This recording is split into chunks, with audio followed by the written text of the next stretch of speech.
오늘 본 말씀을 통해서 영적 돌파력이라는 제목으로 하나님의 말씀 증가하겠습니다. 이 돌파라고 하는 단어는 상당히 역동적이고 또 능동적이고 도전적인 그런 느낌을 줍니다. 이 사전적인 의미는 무엇인가를 쳐서 뚫고 지나간다, 또 장애나 어려움 등을 이겨낸다, 그런 의미가 있습니다. 자, 이러한 힘을 가리켜서 우리는 돌파력이라고 말할 겁니다. 무엇인가를 돌파해 나간다 할 때 제 기억에 남는 그런 두 가지 장면이 있는데, 하나는 학생 때 읽었던 삼국지에서 그 조자룡이 이 장판파 그 전투에서 유비의 그 잃어버린 아들을 뚫고 나가는 그런 장면이 하나 생각이 나고, 또 성경에서는 이 다윗이 블레셋 사람과의 전투 가운데서 이 베들레헴 성문 곁에 있는 우물물을 누가 나로 마시게 할꼬, 그냥 혼자 했는데 그 다윗의 그 부하 가운데서 이 30인의 두목 가운데 세 사람이 그 말을 듣고 이 블레셋 군대를 충돌하고 지나가서 거기서 물을 길어 왔다라고 하는 그런 장면이 기억이 납니다. 여러 가지 방해한 게 있고 또 가로막는 것이 있는데, 그런 것을 뚫고 나가는 힘이 있을 때 우린 거기서 승리감을 맛볼 수 있는 겁니다. 우리 신앙적인 면에 있어서도 이러한 돌파력이 필요합니다. 모든 시험이라고 하는 것은 바꿔 말하면 우리가 믿음으로 사는 것을 방해하는 그러한 장애물이요, 또 방해하는 겁니다. 그러니까 그런 시험들이 올 때 우리가 어떻게 할 것인가? 올 때마다 넘어지고 쓰러지고 아주 잃어버리면 이거 제압당하는 것이고, 도리어 그러한 우리 신앙의 여정 가운데서 가로막고 있는 그런 방해 요소가 있을 때, 사탄이 우리를 슬슬 건들 때, 사탄이라고 하는 것이 눈에 보이지 않는 악한 영이긴 하지만 때로 우리가 시험을 받는다라고 할 때는 눈에 보이는 것으로 인해서 시험을 당할 수도 있습니다. 그러면 그런 것들이 살살 우리를 건들고 우리를 하여금 가로막고 넘어지게 하고 낙심하게 하고, 그러할 때 어떻게 할 것인가? 이거 돌파해 나가자는 겁니다.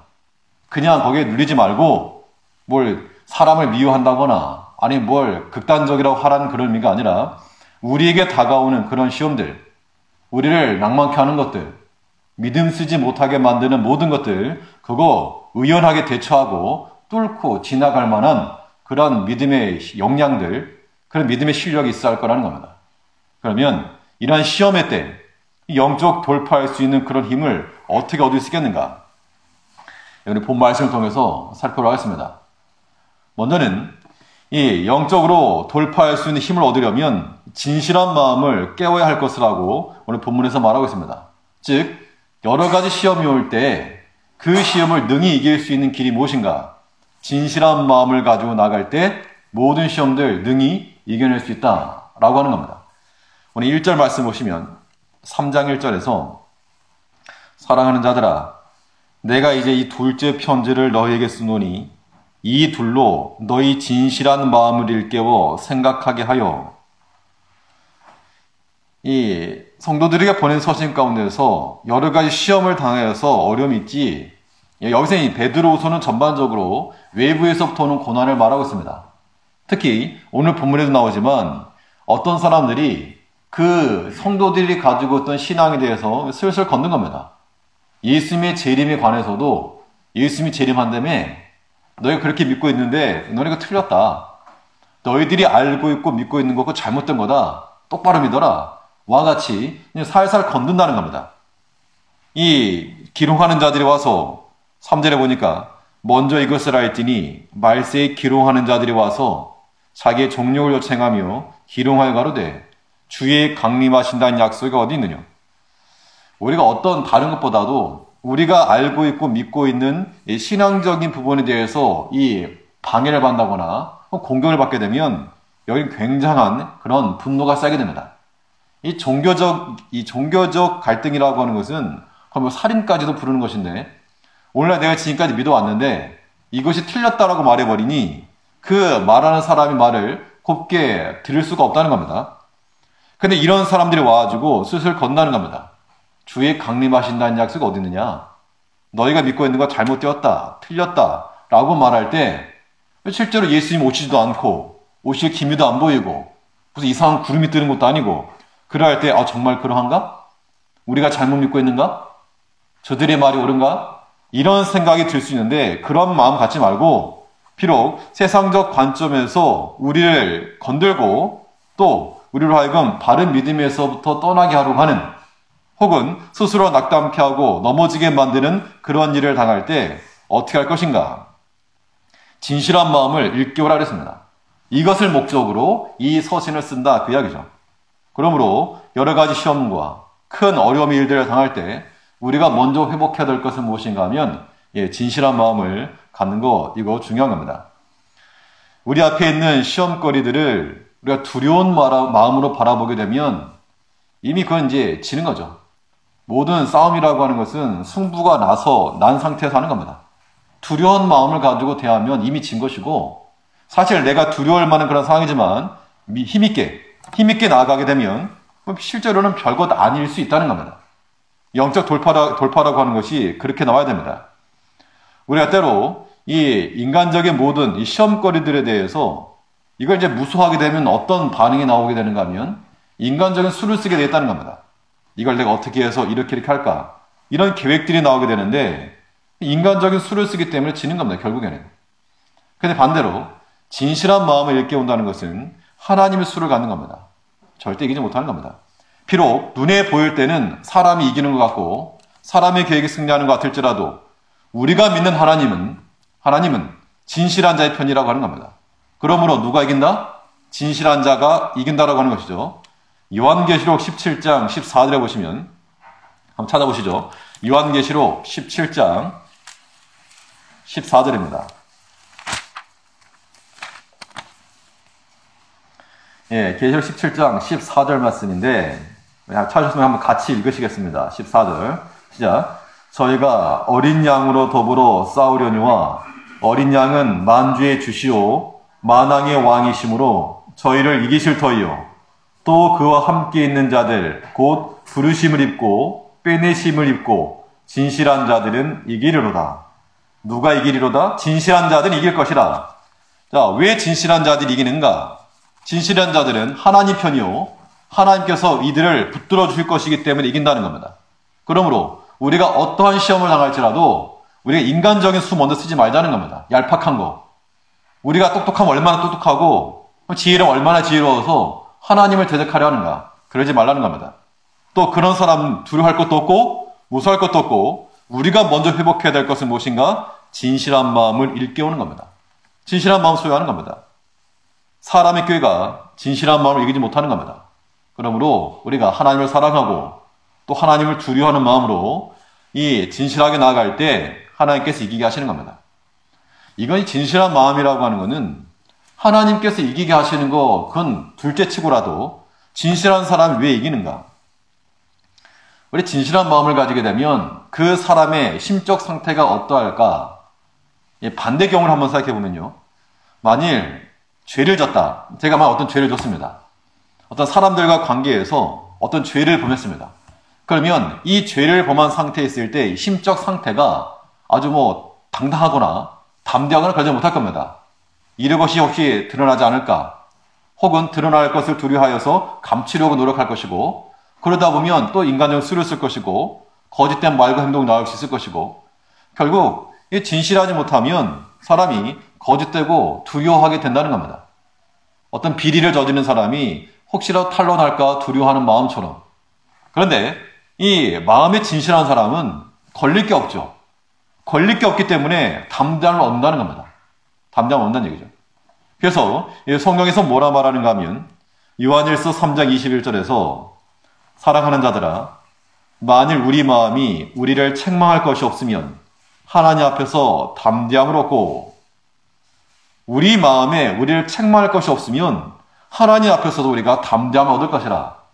우리의 공로주의를 말하는 게 아닙니다. 어떤 공로를 세웠기 때문에 하나님 앞에 나가지고 다 주시오 이걸 요구할 수 있는 것을 말하는 것이 아니라 우리가 하나님 앞에 책망할 것이 없으면 즉 우리가 어떤 죄악된 것들을 우리 마음에 허락하지 않고 진실한 상태로 나가게 되면 하나님 앞에서 담대함을 얻는다 그랬습니다. 두려움 없다는 얘기죠. 그 담대함이라고 하는 것이 모든 걸 이겨내는 겁니다. 비록 어린 아이일지라도 담대한 아이들 보면 어른들도 두려워할 수 있는 겁니다.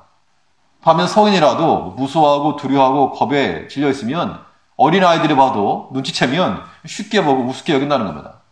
우리가 하나님 섬기는 백성들이시죠? 우리 하나님 섬기는 사람들입니다. 그럼 신앙생활 하다 보면 저도 저희 개인적인 신앙생활이 있고 또 우리 교회적인 신앙생활이 있는 것이고 또 이런 것들을 하다 보면 항상 우리에게 좋은 일만 임하지 않죠, 당연히. 그럼 우리가 그런 일을 당할 때 어떤 마음을 가질 것인가?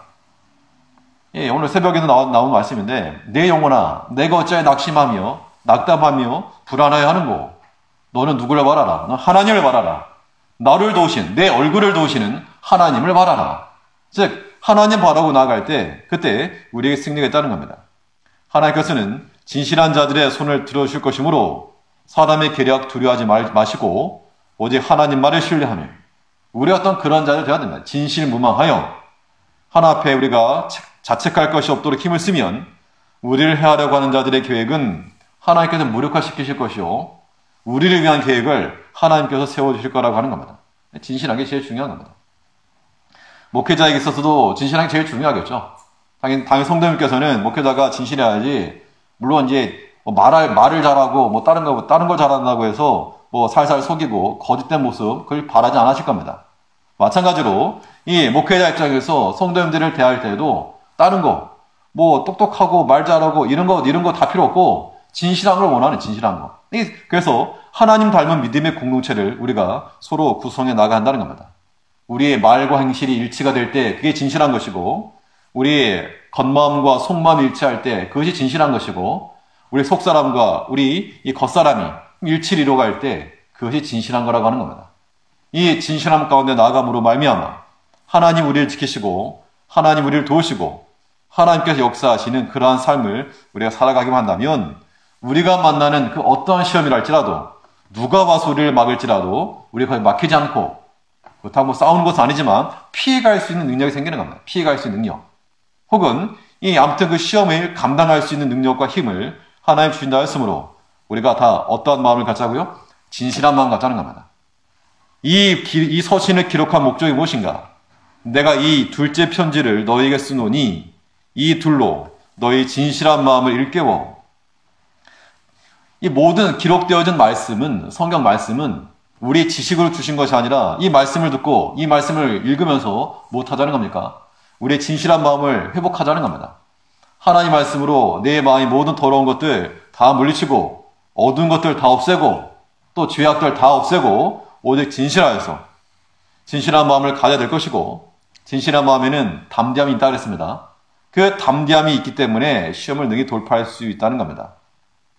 또 이 진실한 마음이 작용할 수 있도록 일깨우라 그랬는데 1절 하반절에 보니까 이 둘로 너희 진실한 마음을 일깨워 생각하게 하여. 이 사람의 마음에 다 진실함이 있죠. 우리가 다 100%는 아닐지라도 진실함의 그런 모습이 있습니다. 이 진실한 마음이라고 하는 것을 그냥 방이라고 하는 것을 한번 생각해 보시면 우리가 어떤 마음의 방이 있는데 사람마다 다 다를 겁니다. 그런데 이 방 안에 다른 세속적인 것, 세상적인 것 이런 것들이 가득 들어가 있으면 이 진실함이 들어갈 자리가 없다는 겁니다. 우리에게 진실이 없는 건 아닌데 다 있는데 구원받는 백성들로서 진실한 마음이 당연히 다 있으시겠죠. 그러나 우리 그 마음이 너무 비좁거나 아니면 세속적인 것에 가득 차 있거나 하나님이 진실된 것을 받아들일 그런 마음의 여유가 없을 때 그럴 때 우리 마음은 진실한 상태가 되지 못할 겁니다. 그러므로 우리가 그러할 때 어떻게 할 것인가? 우리 마음이 진실한 마음이 작용할 수 있도록 확보해 나가야 됩니다. 그래서 세속에 속한 것들 좀 걷어내고 또 잠들어 있는 것 좀 깨우고 일깨운다는 얘기는 흔들어 깨운다는 겁니다. 그래서 우리 마음 속에 진실한 게 없으면 마음을 깨워야죠. 마음을 똑똑 치면 똑똑 치고 우리 지금 생각이 지금 불순하면 머리도 쳐야 돼요. 똑똑. 믿음이라고 하는 것은 우리 마음과 우리 생각이 같이 가는 건데 이 두 가지만 해도 상당히 하나님 앞에 가까이 나갈 수 있는 겁니다. 우리 마음을 똑똑 치면서 너 그거 나가라. 우리 그렇게 생각하지 마라. 이 두 가지만 분명해도 우리의 신앙이라고 하는 거 어떤 시험이라도 능히 이겨낼 수 있다는 겁니다. 예수님께서 시험을 당하지 않은 자가 아니었다. 히브리서 그렇게 말씀했죠. 예수님께서 시험을 다 당해보셨다. 다 당하셨기 때문에 우리가 시험 당한 것을 다 안다 그 이야기입니다. 누군가 우리를 위로한다 할 때 뭐 시험에 한 번도 떨어진 적이 없고 시험만 보면 무조건 1등으로 합격을 하고 아무튼 승승장구한 사람이 열심히 해. 뭐 이렇게 하는 그 위로는 마음에 크게 와닿지 않을 수 있습니다. 그런데 이런 산전수전 다 겪고 정말 어려운 바닥까지 떨어져 봤던 사람, 그런 상황에서 그래도 이겨낸 그런 사람이 힘내라고 그런 위로의 말을 하게 되면 더 많은 위로를 받게 됩니다. 왜냐하면 공감이 가능하기 때문에 그렇죠. 우리가 어떠한 시험을 당할지라도 큰 시험, 때로는 우리 육신적인 것에 대해서 우리가 도전받을 때도 있고 또 오늘 본문에 있는 것처럼 우리 신앙적인 측면에 있어서 너네 그거 잘못 믿는 거다. 그렇게 믿지 마라. 좀 제대로 믿어라. 라고 하는 그런 우리 마음을 살살 건드는 그런 무엇인가 있을 때 우리가 가져야 될 것은 무엇인가? 똑같은 마음으로 대화를 하지 마시고 이 감정적인 것은 일단 배제가 돼야 됩니다. 우리가 1차적으로 가져야 될 것은 진실한 마음이 있습니다. 그 진실한 마음을 가질 때 우리는 모든 것을 이겨낼 수 있다. 왜 이겨낼 수 있는가? 하나님께서 이기게 하시기 때문에 그런 겁니다. 우리가 다 진실한 자들이, 저는 진실한 목회자가 되어야 될 것이고 진실한 우리 직분자들이 되어야 되고 모든 진실한 성도들이 되어서 앞과 뒤가 일치하고 말과 행실이 일치하며 겉마음과 속마음이 일치하여서 언제나 누가 보더라도 하나님 보시기에 참으로 하나님을 유쾌케 해드릴 수 있는 그러한 주의 종들 되시기를 바라겠습니다. 또 우리가 시험을 당할 때 이걸 물리쳐야 되겠는데 이겨내야 되겠는데 어떻게 해야지만 이것도 돌파해낼 수 있겠는가? 둘째로는 말씀의 공급이 있을 때 이걸 능히 이겨낼 수 있다라고 오늘 본문 말씀하겠습니다. 하나님의 말씀을 자꾸 공급해서 그 말씀의 힘으로 시험을 이겨내는 겁니다. 우리가 아무리 똑똑한 사람이라도 아무리 실력 있는 사람이라도 그 지혜가 우리를 살리지 못하고 그 지식이 우리를 살리지 못하고 재물이 살리지 못하고 인생의 성공이 우리를 살리지 못하는 겁니다. 우리를 살리는 것은 오직 하나, 주의 말씀이 우리를 살리는 겁니다. 그 말씀은 우리의 양약과도 같아서 병든 자들 고쳐낼 수가 있고 상한 자들을 치유할 수가 있고 모든 시험에 직면한 자들 그 아픈 마음, 낙담한 마음 고칠 수 있는 것 오직 말씀이 있다는 겁니다. 우리 2절 말씀 보니까 곧 거룩한 선지자의 예언한 말씀과 주 대신 구주께서 너희의 사도들로 말미암아 명하신 것을 기억하게 하려 하노라. 이 베드로 사도가 이 베드로서를 기록하면서 이 성도들에게 보낸 편지죠. 내가 이것을 쓴 이유가 뭐냐? 쓴 이유는 이 하나님의 말씀을 기억을 해라.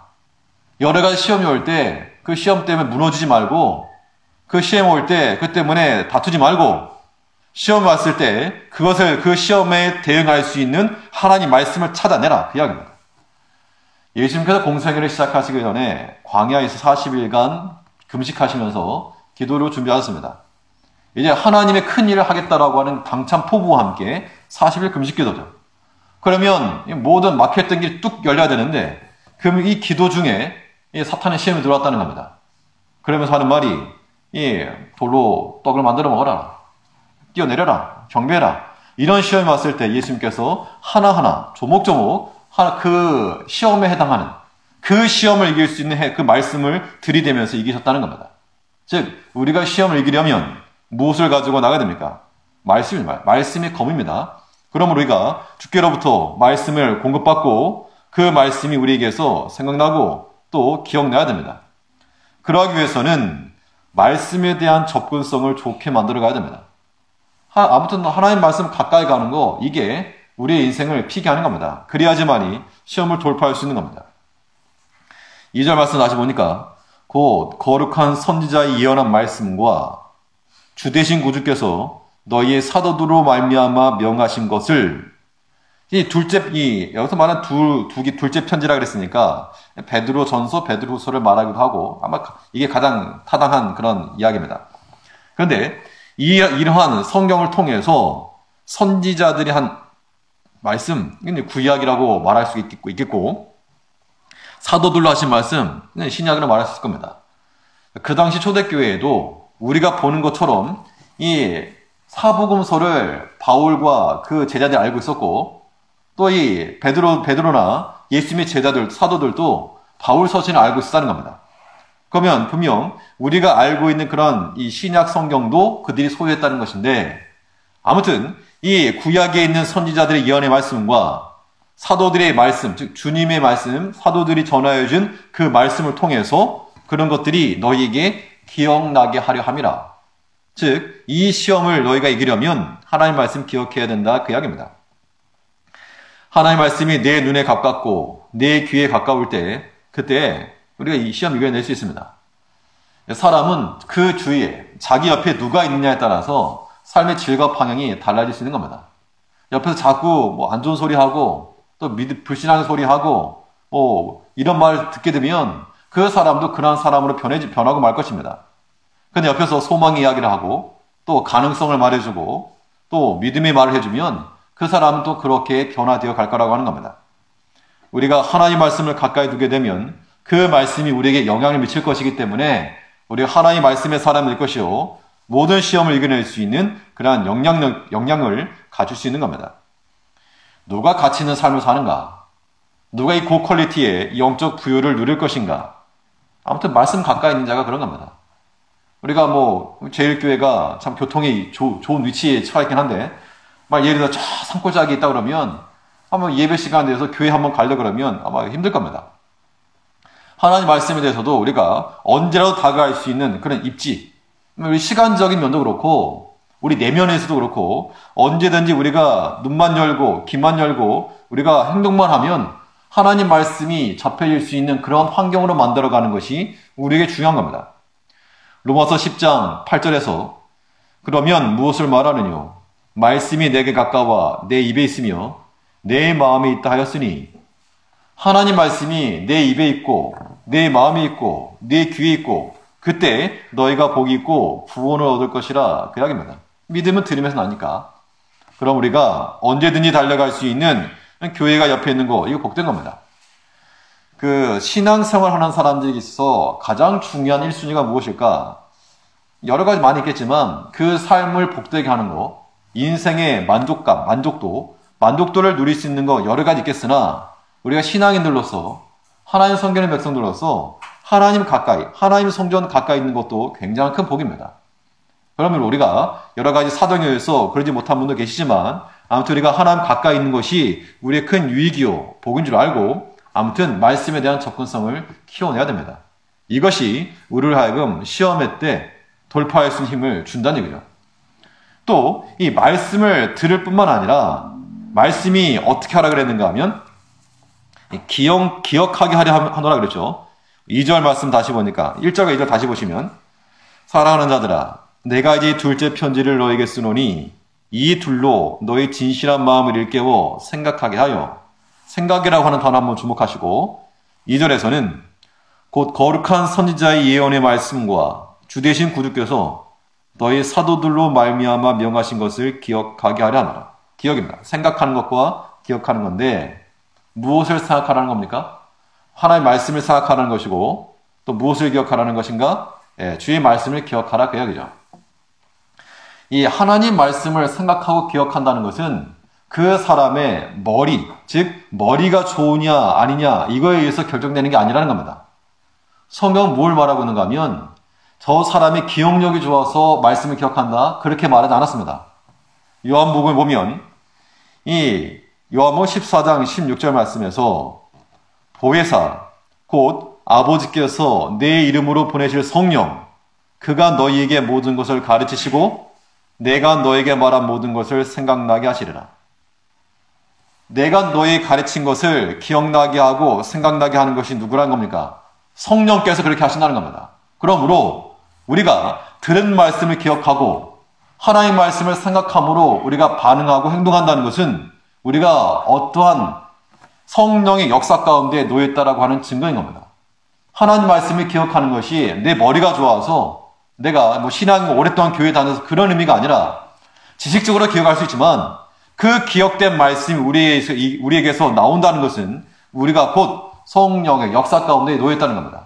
성령께서 역사하실 때 우리 안에서 무엇이 기억나고 말씀이 기억나고, 무엇이 생각나고 말씀이 생각난다는 겁니다. 성령께서 역사하지 아니하시면 우리 속에서는 자꾸 안 좋은 생각만 나오는 거죠. 서운한 생각 나오고, 뭐 아무튼 미래에 대한 불안함, 두려움, 인간적인 악감정, 예전에 있었던 그런 막힌 일들, 그런 것도 자꾸 생각난다는 겁니다. 그것은 성령 역사가 일어나지 않은 겁니다. 어떤 시험을 당하더라도, 어떤 일을 당하더라도 성령께서 역사하시는 그 사람의 마음과 생각에는 하나님의 말씀이 기억나게 되어 있다는 겁니다. 보혜사, 곧 아버지께서 내 이름으로 보내실 성령, 그가 너에게 가르치고 생각나게 하시리라. 물론 이게 이제 예수님의 제자들, 사도들에게 있어서 이 성경을 기록할 때 가르치는 것과 기록하는 것, 여기에 더 큰 방점이 있지만, 그러나 성령 하나님께서 오늘날 우리에게는 그렇게 역사 안 하시는가? 우리가 비록 성경을 기록할 만한 그런 위치가 아니고 그런 역사가 일어나지 아니하더라도 우리가 하나님 말씀을 기억해내면, 또 그 말씀을 생각하면 우리 안에 누가 역사하는 겁니까? 성령 하나님께 역사하시는 겁니다. 다른 신비주의적인 이것을 추구할 것이 아니고 어떤 뭐 쓰러지는 은사, 그런 운동을 벌일 것이 아니라 우리 안에서 하나님 말씀이 기억나고 이 사건 앞에서, 이런 일들 앞에서, 내 신앙에 도전하는 이런 일들 앞에서 하나님 말씀이 기억나고 능히 돌파낼 수 있다, 능히 이겨내고 극복해낼 수 있는 하나님 말씀을 공급받는 것, 이것이 성령의 역사, 성령의 은혜 가운데 거하는 우리의 모습이 된다는 겁니다. 그럼 우리가 성령의 감동 안에 들어가야 됩니다. 말씀과 동사하는, 말씀과 함께 역사하는 그 하나님의 은혜 가운데 거하여서 그런 물리치지 못할 시험이 없다는 겁니다. 물리치지 못할 시험이 없는 겁니다. 하나님 우리와 함께 하시고 그 성령께서 우리 안에 말씀을 솟아나게 하시면 그 말씀 이기게 하는 거니까, 사람이 마지막이야, 마지막에 죽음으로 끝나겠지만, 그러나 하나님 우리와 함께 하신다라고 하는 그런 확신과 그 하나님의 사랑에 대한 그 변치 않는 마음만 있으면 두려울 게 없는 겁니다. 그 마음이 이미 이긴 겁니다. 그 마음. 그런 마음들이 우리 가운데 풍성해져야 됩니다. 인간의 생각, 인간의 계획, 이런 것들 때문에 하나님이 넘어지실까요? 그럴 리 없다는 겁니다. 그러므로 우리가 할 일은 무엇인가? 하나님 앞에 담대할 것이요, 우리가 의연하게 바로 설 것이요, 하나님께서 하나님 대적하는 무너뜨리니까 하나님 편에 서서 진실한 마음을 가지고 하나님의 말씀을 자꾸 생각하고 기억해내고 그 말씀으로 대할 줄 아는 그러한 믿음의 사람들이 되어야 한다는 겁니다. 이런 자들이 영적 돌파력이 충만한 사람들입니다. 아무쪼록 그러한 하나님의 말씀에 대해서 말씀이 기억나고 생각나는 성도님이 되시길 간절히 바라겠고, 마지막으로 이 시험회 때 이 영적 돌파력 어떻게 얻을 수 있겠는가? 셋째는 하나님 우선주의가 되어야 한다는 겁니다. 하나님 우선주의가 되라. 우리 가만히 생각해 보면 우리가 당하고 있는 모든 시험, 온갖 종류의 모든 시험의 그 근본에는 무엇이 자리 잡고 있는가 하면 자신의 것을 우선하는 것이 다 자리 잡고 있습니다. 어떠한 것이든 이 인본주의적 생각, 왜 보통 이제 발람의 길을 말할 때도 그가 예언할 때는 선지자였지만 아무튼 그 마음 가운데 자기 어떤 생각들이 있다 보니까 자기 중심적인 것이 있다 보니까 결국에는 자기 길을 가고 만 겁니다. 우리가 당하는 모든 시험들, 우리가 그런 시험을 초래할 수 있는 겁니다. 시험을 당하는 것만이 아니라 우리 스스로가 그러한 시험거리가 될 수도 있는데 그 시험거리가 되는 이유는 다 자기 중심, 자기 본의이기 때문에 그렇다는 겁니다.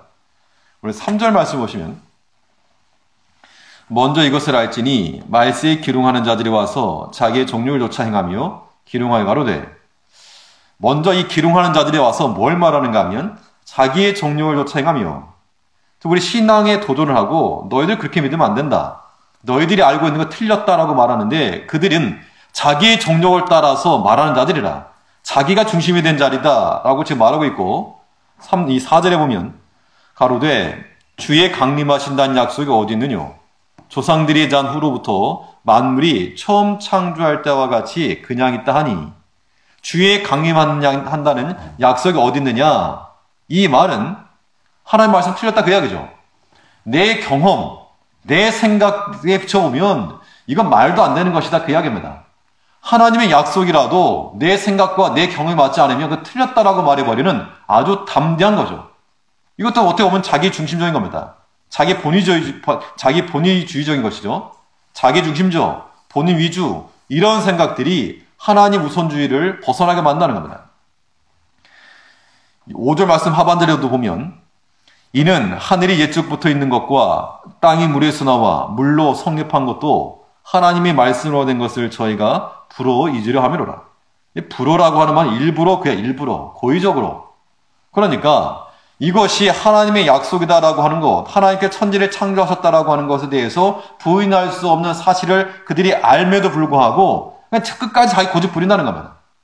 때로 이런 거죠. 내가 좀 틀렸다라고 하는 것을 내가 알긴 아는데 자기 주장 계속하는 경우, 이런 겁니다. 이것이 시험거리를 만든 거죠. 이런 사람들이 어떤 시험을 일으켰고 또 그 당시 모든 바로 믿는 사람들에 대해서 어떤 시험 대상이 되었다는 겁니다. 3절, 4절, 5절 있는 것처럼 자기 정욕을 쫓아 행하였고 주의 강림하신다는 약속 그런 거 없다. 자기 경험에 따라 말하였고 일부러 잊고 기억하지 않으려 하고 이 모든 것들이 다 본인 위주의 생각이기 때문에 이러한 시험에 들고 또 그 당시 그 공동체에 어지러움이 있다라고 하는 겁니다. 우리가 개인이나 가정이나 교회나 이 자기 중심적인 생각, 자기를 우선적으로 챙기려고 하는 그런 모습이 있게 되면 아무튼 거기 혼란이 오게 된다는 겁니다. 우리는 어떻게 할 것인가? 우리는 당연히 하나님 믿는 백성들이면 하나님 우선주의로 나가는 게 맞죠. 그래서 하나님의 것을 먼저 생각하는 게 맞고 또 성경에 보면 나보다 다른 사람을 더 낫게 여기라 그랬으니까 나보다도 다른 사람을 더 우선할 줄 아는 그런 마음을 가질 때 그러할 때 그런 사람 하나님이 기뻐하실 거라는 겁니다. 또 그런 모습이 마땅히 우리 가운데 필요하지 우리가 무슨 세상처럼 우리 개인이나 가정이나 교회가 나 중심으로 나가는 거 그거 옳지 않은 겁니다.